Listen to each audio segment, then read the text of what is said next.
নমস্কার বন্ধুরা, অর্পিতাস গার্ডেনে তোমাদের সবাইকে স্বাগত।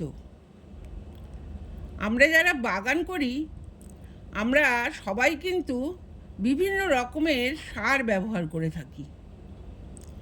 এই সার ব্যবহারের সময় আমরা অনেকেই হয়তো সেই সারের ব্যবহারিক প্রয়োগ সঠিকভাবে জানি না, বিশেষ করে রাসায়নিক সারের ক্ষেত্রে।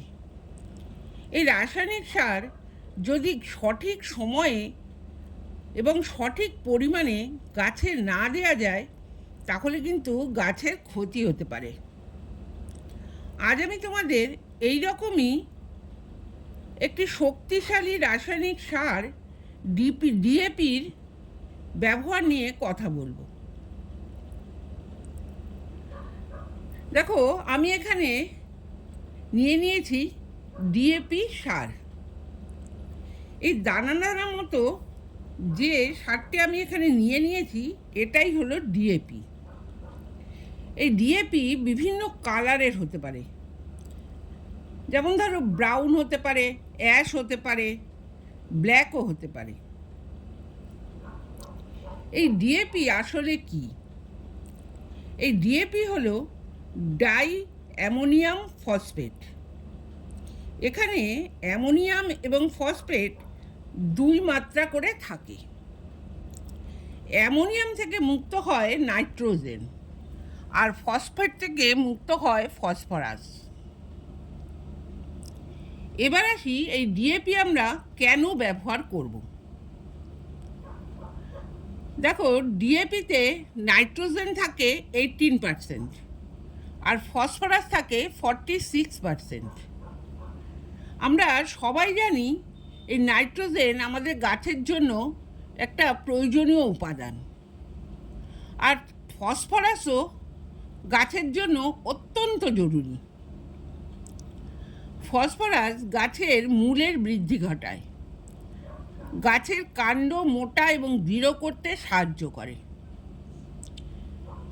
আর ডিএপিতে 46% ফসফরাস থাকার জন্য আমরা গাছে এই ডিএপি সার ব্যবহার করে থাকি।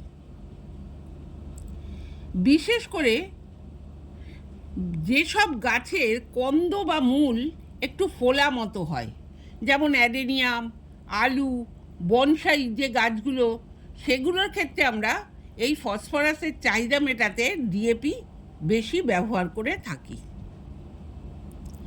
এবার বলবো এই ডিএপি আমরা কখন ব্যবহার করব না। গরমের সময় আমরা কখনোই এই ডিএপি সার ব্যবহার করব না। গরমের সময় এই ডিএপি সার ব্যবহার করলে গাছের পাতা জ্বলে যাবে, এমনকি আমাদের গাছগুলো কিন্তু মারা যেতে পারে।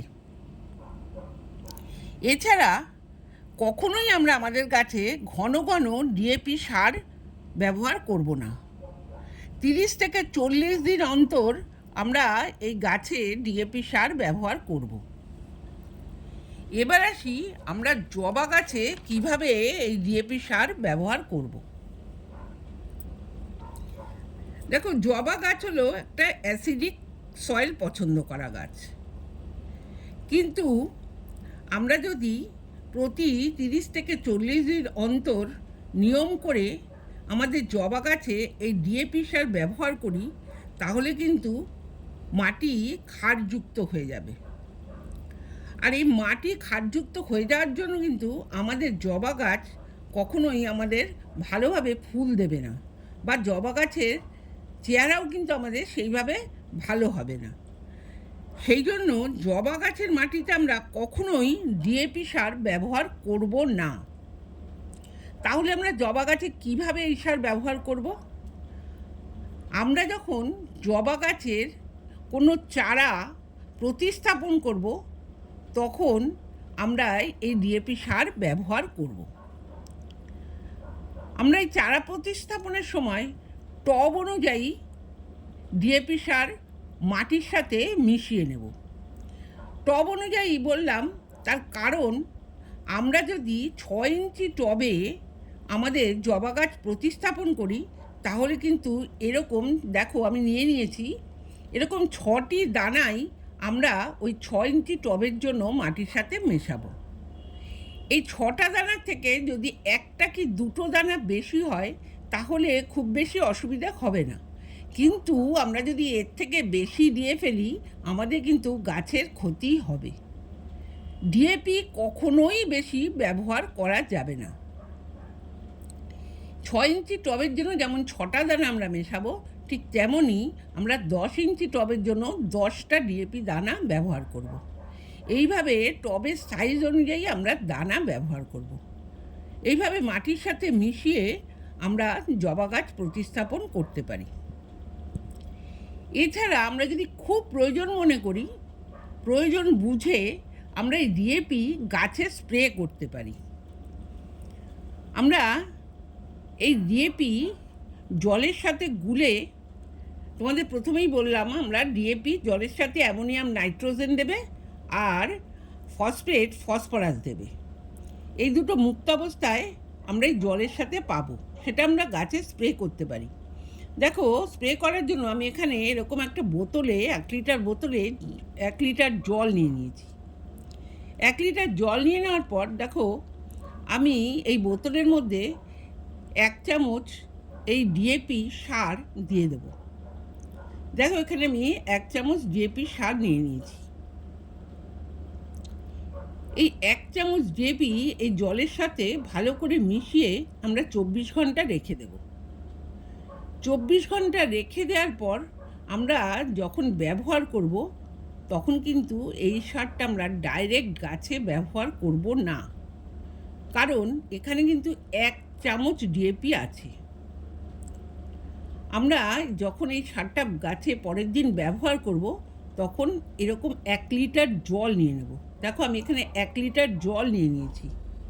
এই 1 লিটার জলের সাথে ঠিক এরকম 2 চামচ ডিএপি যে তরলটা আমরা তৈরি করলাম এটা নিয়ে নেব। এটা এবার ভালো করে মিশিয়ে আমরা গাছের গোড়াতেও ব্যবহার করতে পারি অথবা আমরা গাছে স্প্রে করতে পারি।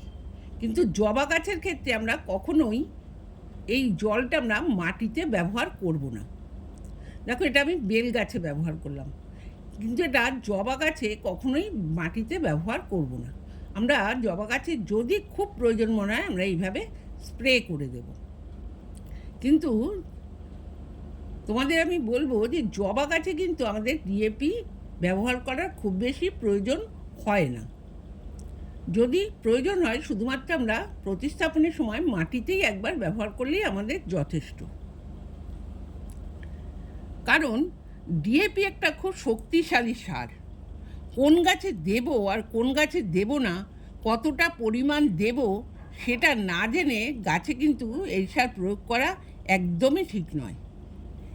এই সার ব্যবহারের ফলে কিন্তু গাছের ক্ষতি হতে পারে, এমনকি গাছ মারাও যেতে পারে। সেই জন্য তোমরা খুব জেনে আর বুঝেই এই ডিএপি সার তোমাদের গাছগুলোতে ব্যবহার করবে। এই ছিল আমার আজকের ভিডিও। আমার ভিডিওটা যদি তোমাদের ভালো লেগে থাকে তাহলে অবশ্যই একটা লাইক, কমেন্ট এবং শেয়ার করে দিও। আর আমার চ্যানেলে নতুন হলে অবশ্যই সাবস্ক্রাইব করে আমার পাশে থেকো। তোমরা সবাই ভালো থেকো, সুস্থ থেকো।